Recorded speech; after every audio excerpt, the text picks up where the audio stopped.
Problem 1-92.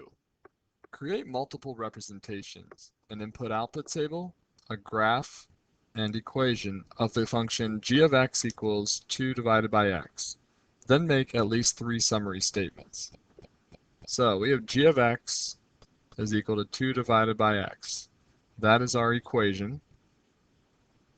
I took it here, and for time's sake, I already wrote out my table and illustrated the graph here. So I knew that my undefined value was going to be 0.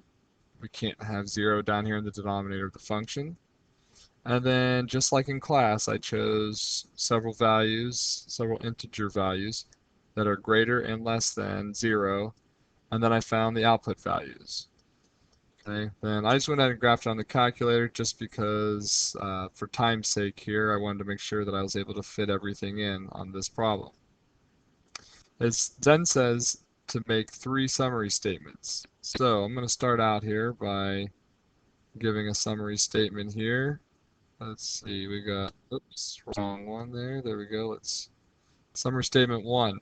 I chose to say there is no y-intercept because there is a vertical asymptote at the line x equals 0. So you see where x equals 0 here, we have our vertical asymptote. And my justifications here, justification 1. This is illustrated on the graph by the way that the points of the hyperbola extend outward along the y-axis without ever actually touching it there. You see here our values get closer and closer to the y-axis.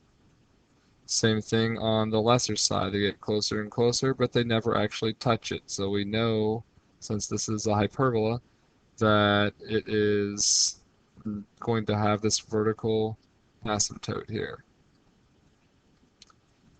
Our second justification, this is seen in the table by having an undefined value for an input of 0. So when we try to put 0 in as the input, we get that undefined value there. So that helps us to see the same thing here, or helps it hold true. And then our third justification, the value 0 cannot be an input into the function because it would result in the fraction 2 over 0, which is why we get that undefined value there. If we try to put 0 as the input here, okay, that will not work. The second summary statement I came up with here, I chose to say the range of the function is all real numbers except for 0. So first justification, the graph illustrates this in that there are no points that cross the x-axis. Remember, that's where your output is going to be 0. So there are no points here. And then I probably could have said something that it extends on and it meets all the other values. There are other outputs.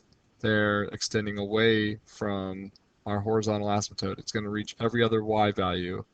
Could end up being an output there. I probably should have put a little bit more detail on that. Justification 2, in the table we can see the output values, y, get closer and closer to 0, but never equal it. So in our table, as we extend away from our value here that's undefined, you'll see that these values keep getting closer and closer to 0. We go from -1/2 there to what, -2/5, and it would get closer and closer to 0, but we would never actually be able to reach 0. The same thing on the other side. We would go from, all these values in between 0 and 1 are really large, and then we get to 2, and then to 1, then 2/3, then 1/2, then 2/5, then 1/3, and so on there. It's going to get closer and closer, but we're never going to actually get to 0. And our third justification there is no value of x that 2 can be divided by to get a quotient of 0 in the equation. So there's nothing here we can divide 2 by to get an output of 0. Our third summary statement here, the function is nonlinear and shaped as a hyperbola. My first justification, the graph is curved and has both vertical and horizontal asymptotes. My second justification, opposite inputs have opposite outputs in the table. Oops, I didn't mean to do that, sorry. So my opposite inputs here, as I extend the same distance away from my vertical asymptote here, in this case this happens to be 0, but I see that, you know, the input that's 1 unit away, that's 1 unit less, has an opposite output as the one that's 1 unit greater. So I can see that through my table. And my third justification, the input value of the function, I don't know why it keeps doing that, it's bothering me. The input value of the function is located in the denominator of the fraction. Okay, so our x is in the denominator. Our x is in the denominator there, and that helps us to have a rational function here, which results in the shape of a hyperbola, which is a nonlinear function. This is just 3 random examples there that I just threw out there and wrote up some justifications for. You could have had many other things like we practiced in class. Hopefully you were able to come up with some. You know, this is all about just being able to draw connections between the different representations of the functions. You know, it makes it so you understand a lot more if you can link the table to the graph and the graph to the equation and all around there, and if there's a situation, include that in there as well. It shows that you thoroughly understand what this function is about and how all these different representations are connected.